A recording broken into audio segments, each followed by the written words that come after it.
Eric's going to start us off with undoubtedly the biggest release of the week. Yeah, so what's I would going usually on? say it's a Pixar movie. How's it not going to be big? Yada yada yada. So we're going to Wait, hold up. Before we talk about that, do we want to talk about what plays before it? Yeah. Might as well. So when we were downloading the feature file for this movie, it said spoiler alert: Onward with Maggie, and I was like, I don't know what that is. But then it kind of clicked in my head. I'm like, oh, it's probably whatever the short is. So we go in, we started out, and I'm just like expecting like a normal Pixar short, something cute. And then sure enough, they pulled the carpet from underneath us, and it's The Simpsons. Yeah, Maggie Simpson. Maggie Simpson. Yeah. And I was like, and I remember like the moment I was like, wait, what is? Oh. And they have like a really cute little sketch with Maggie falling in love with this other baby or toddler or whatever at I guess a playground. They're young enough to share pacifiers. Right. They're young and old enough to share pacifiers. Absolutely, because let's be real, Maggie's probably like 30. But yeah, it was a Simpsons short, which is, I think, as far as I can tell, a silent short. Yeah, it was a silent short. This is the second time that they had Maggie in a short. I think the last time they did it at the beginning of Ice Age: The Continental Drift. I looked this up. It was back in like 2012, and then it is the only third, I guess, theatrical release of anything Simpsons since the movie that short and now this short. Oh wow. I know you were talking about like you were expecting, I guess, parents to be pissed off about it because it's The Simpsons. Well, yeah. So my parents didn't let me watch The Simpsons. Mm-hmm. Like low-key, I've still never really gotten their permission on it. But it's like I never saw it growing up. Like they had a problem with SpongeBob until I was like 10. That's wild. Yeah, I know. So like, definitely imagine The Simpsons. Yeah. You know, like. I think there's just like a stigma around them because like I started watching The Simpsons now. It's available on Disney Plus, and like it's pretty tame. Yeah, compared to what I thought it was going to be. Oh, I think like for my parents, I think they were like that at first, and then like Family Guy came out, and they were like, okay, to ward my son off of Family Guy because Family Guy is way worse. Yeah, it's funny because I watched Family Guy. Yeah. I guess my parents didn't know what Family Guy was. Yeah, I guess. I mean, Family Guy is just like The Simpsons, but turned up to 11. But yeah, my parents were like, yeah, you can watch The Simpsons, but stay away from Family Guy. Of course, I watch Family Guy online. Like, just found it on like YouTube clips and things like that. So, whatever. But that was just an interesting development. I guess that's the first like Disney property to say, hey, here's something Fox related. Also, here. I was very pleasantly surprised because like it was fun. It was slapstick, because like obviously the Maggie character doesn't talk. Yeah. So it's like a lot of slapstick comedy in there. Tom and Jerry-esque. Yeah, that's fair. It's kind of a game of chase, cat and mouse, kind of. Really good. So that set us up. Oh, wait, no, I was going to say, like, what my point was, if my parents saw, because, like, the way it opens up, it's like, it looks like the Mickey Mouse symbol, but it's Homer holding 2 donuts. Yeah. Or whatever. And, like, I'm just saying, if my parents saw that, they would have flipped.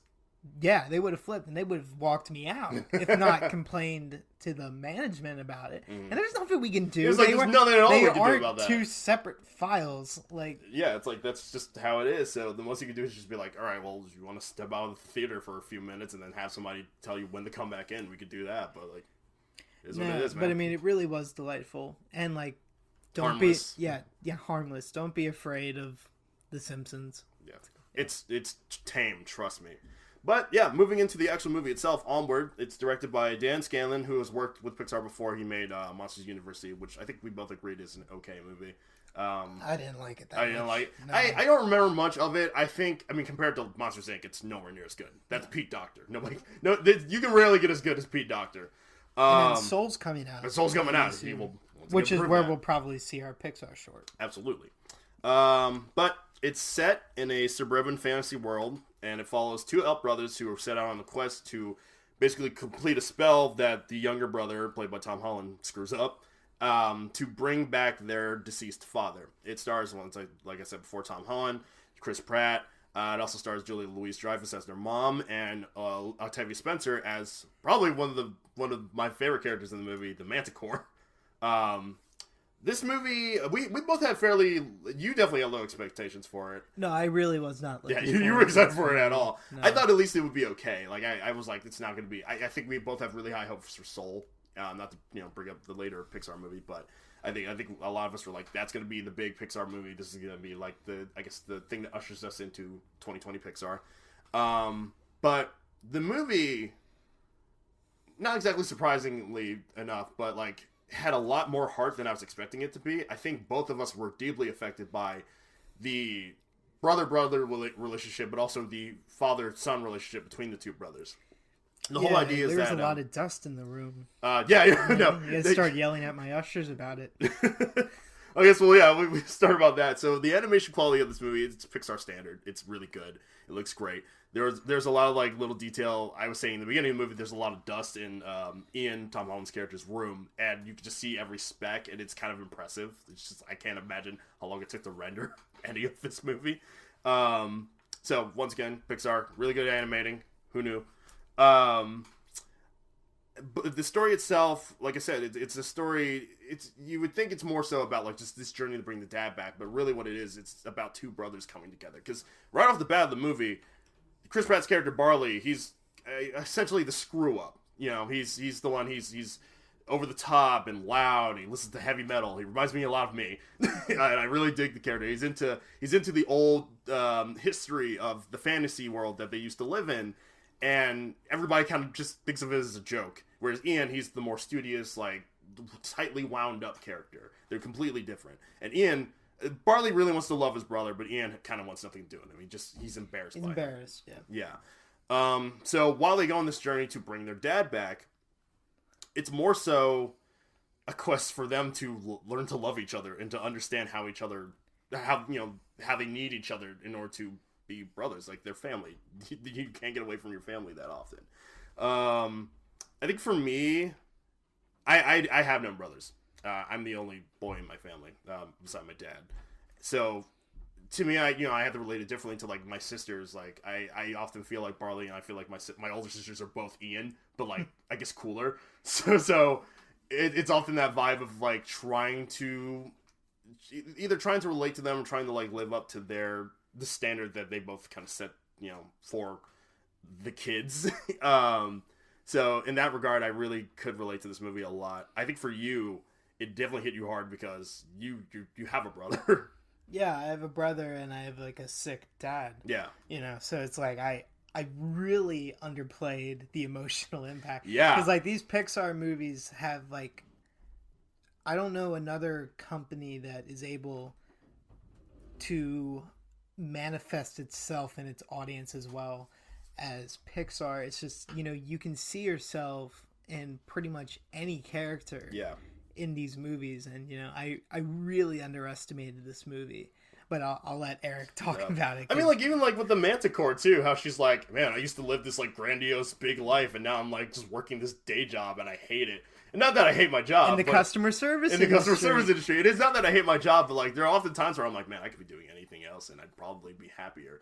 And that's why we do things like this to like help outside of the podcast. Outside of the podcast. Well, yeah, that's what I was getting to. Like that's why we do things like this to like help us like express our creativity and our be an outlet to talk about certain things. So that movie kind of touches upon that of like making sure that you're still yourself and still doing the things that make you happy and not letting the world, just because the world's changing around you doesn't mean that you necessarily have to change with it.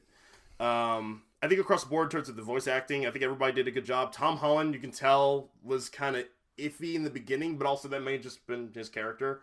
I don't know, it took me, it definitely wasn't until like maybe, not the halfway point, but probably around the time the quest started going that Tom Holland was selling me as a voice actor. I think his proximity to Chris Pratt, who was very much, you could tell he was very seasoned with this, like very comfortable. But it's like what like I made this observation afterwards. It's like Tom Holland should we shouldn't be dealing with this because he plays Spider-Man and a lot of that is CGI, and it's like I feel like he should.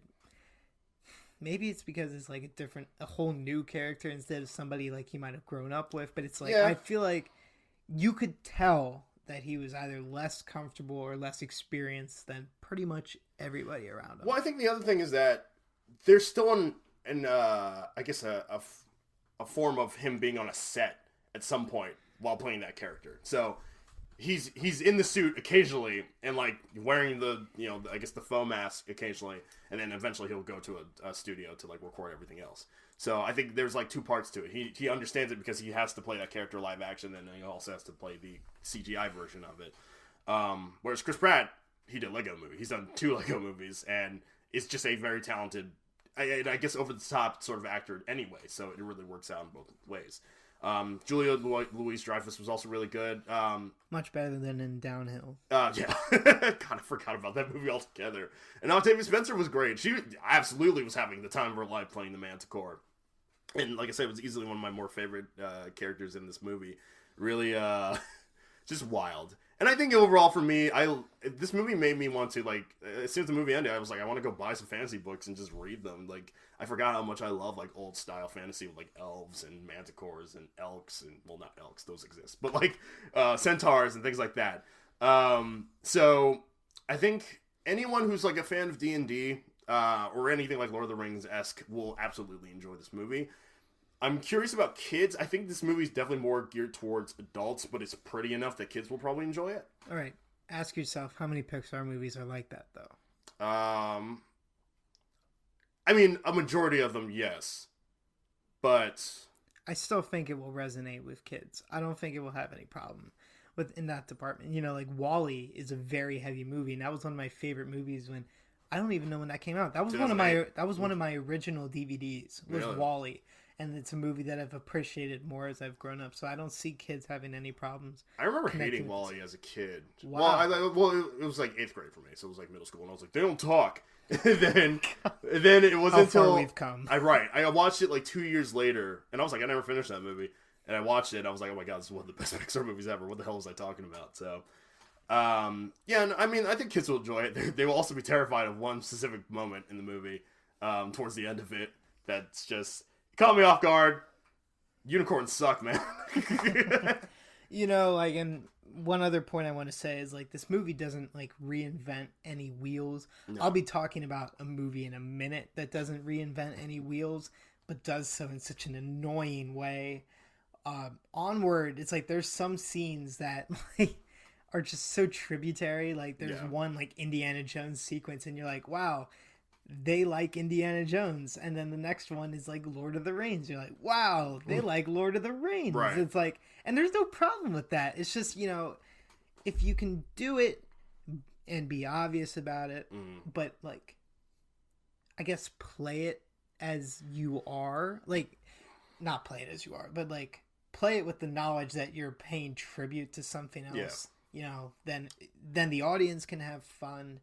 Everybody has fun. Well, I think it's also the fact that, like, you have vastly different characters from, like, any of those franchises that are now in this situation. So it adds a different sort of, like, color and, like, vibe to it. Whereas, like, if it was just someone who's pretty much just Indiana Jones, then you'd be bored. You'd be like, it's just an Indiana Jones movie, or it's just Lord of the Rings. But because you have the heavy metal, like, elf, and then this nerdy elf, it's like, okay, this is kind of fun. Also, to people who are comparing this movie, because I've seen a couple of reviews, people are comparing this movie to Weekend at Bernie's, which I can absolutely... What? Yeah, what's the whole sense that, like, they're flailing around this sort of character that, you know, is alive but also not alive. And so people are saying, well, they're just doing Weekend at Bernie's, but it's not as good. You're absolutely wrong, because Weekend at Bernie's makes no sense because of rigor mortis. that movie shouldn't work because of physics. Whereas this movie, based around the universe that it's created, absolutely makes sense. So, shut up. This movie rocks. It's really good. So, Onward, I really enjoyed it. I think Pixar's off at a really good streak. I think Dan Scanlon has proved himself a very good Pixar director. This is easily his best movie compared to Monsters University. So, I'm going to give this, I'm going to give it a 4.5. I really dug this movie. 4.5 out of 5. I really dug it too.